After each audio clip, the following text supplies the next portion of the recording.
Okay, so now here's what I think, because you said a lot there. I believe in reparations, but I think I believe they should be handed out a little differently. I agree with you about money, but I am afraid that if you, and this is no disrespect and it's not jokes, even though it's going to sound funny. If you give certain dudes money, all you're going to see is damn. It go right back. Yeah, that's not what I'm talking about. But I feel, I don't want everybody to get $500,000 because really, at the highest possible way, everybody just get a $500,000 check. Yeah, I don't want you to go and still live in the mother. See, here's what I'm thinking, and just let me walk you through it. Because I think that if you do that, it's going to be the Dave Chappelle skit. So I think that it has to be, you give people a piece of land. You give them a free education at the school that they get in. So if they can get into Harvard, you pay Harvard. You give them their first home free up to the value of $500,000. You give them a small business loan with a high percentage of that loan being forgiven. And then what I would do is I would put 50 Cent in charge of making sure that everybody do what they're supposed to do. Now that's what Shots out the field. Hey, look, man. Two of the most savvy businessmen in this game are two people who've had beef, and that's 50 and Ross, man. I really respect the way they handle business. Phil, salutes to you. Ross, man, who would have thought of starting your own lawnmower crew to pay your crew to cut your grass to write it off? I just think that was genius. And of course, I didn't even know he did that, but that's he's a genius, man. He's a genius. Now both those brothers. You talked about, and this was something that, again, these things were really hitting me. You said there cannot be capitalism without racism, and then you went on and you spoke about the financial part of racism and slavery and how Black people benefited, and I just wanted to understand that and have you. Well, I would have to see that quote because the way it's coming off from you is jumbled. But no, you said it on Sway. You said it on Sway. Okay. Definitely, racism has helped put capitalism uses racism. They're intertwined. We cannot. There's no way to deny that. Which is, I'm fond of saying, I'm a practitioner of compassionate capitalism. I understand that everything you do in a capitalistic society steps on to hurt someone else. No matter how humble you are, when you shop at the Family Dollar, you still supporting workers being underpaid. You still buying products that were made in China and far places for very cheap. So all of us leave a footprint in capitalism that hurts other people. But what I truly know is that anything you born under that you have adjusted to, you can use to your advantage and advantage of your community. There was a time in Atlanta where when I was a child, a vegetable truck came through my neighborhood and we bought our vegetables off that truck. We brought our meat from a Black butcher. My grandparents supported multiple Black stores. We only went to a gas station a Black woman owned. We purposely turned our dollar in our community so that the people who lived in our community supported their community. Those are the people that supported our baseball team. Those are the people that sponsored our school field trips and things of that nature. So our community was an enrichment. And what I do know is when you work on capitalism on a microcosm like that, it works very well. What we've allowed to happen is for monopolies and stuff and corporations to essentially take over. You can't land in New York and go to a mom and pop pizza. It's damn near chain now. You can't land in Atlanta, the same stores you see in Atlanta are the stores you see in Minnesota. We've become such a corporate culture that what we say Black business, really what we're saying is local business, things of that nature. So I'm not against compassionate capitalism. I'm not against regulated capitalism. What I'm against is unregulated capitalism that allows these mega companies to become things that are monsters, and then they demand you shift the market and public policy. Facebook should not have all your information, yet they do.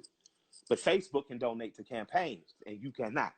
You get what I'm saying? In the same way. So you cannot demand the things that they demand and they command. So we need to start saying why these huge companies in capitalism intermingling with politics, and why are they able to put money into politics where we are not and cannot fight them. But I am not against the principle of people engaging in private contracts for pay or for product to sell to one another.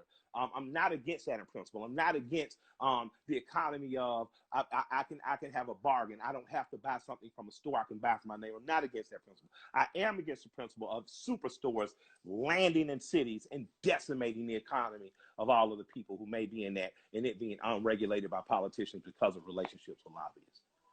Well, I'm going to tell you this, and this coronavirus has changed my entire view on politics and policy, because before I used to have a certain view of politics and politicians. Now it's completely changed.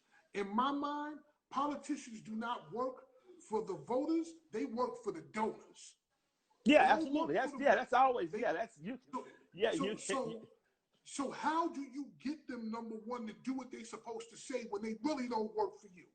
But above and beyond that, everything that you're saying makes absolute sense. And the thing is that, and this will probably be a conversation that we just have on the phone, is how do we get not only our people, because it's bigger than black people, it's bigger than minorities. It's about getting everybody to hold these people accountable.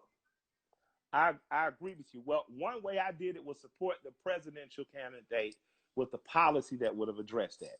He backed out of the candidacy once he saw there was no pathway to victory and amidst the coronavirus pandemic, so people can start to focus on that. So sincere respect for him bringing that policy. What I'm going to do is continue to support people with that policy, including hold on.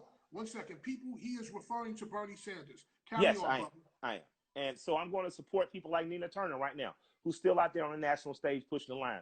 I'm going to support locally people like Mayor Ted, who was a mayor in Clarkston, Georgia, out here. And now, what was he? Yeah, he was Clarkston. I think he's running for a commissioner in DeKalb County now. He's true progressive on the ground. Vincent Fort was a true progressive that I supported here.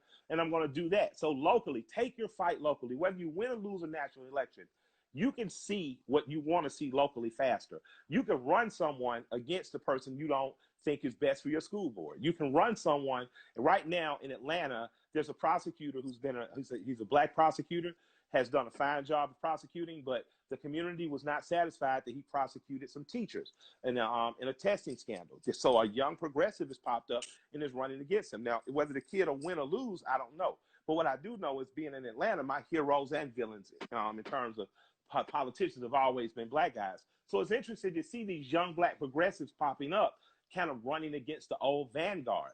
There are also young black conservatives like Angela Stanton, who's running, I think, possibly in John Lewis's, the seat that he's going to exit. John Lewis, I think, is supporting another candidate, maybe a young white progressive. But it's an interesting time, and it's an interesting mix. So I just say, get to know who you like locally, decide what your issues are locally, what's important to you, and make sure you're voting for or against the things that you want to see or don't want to see.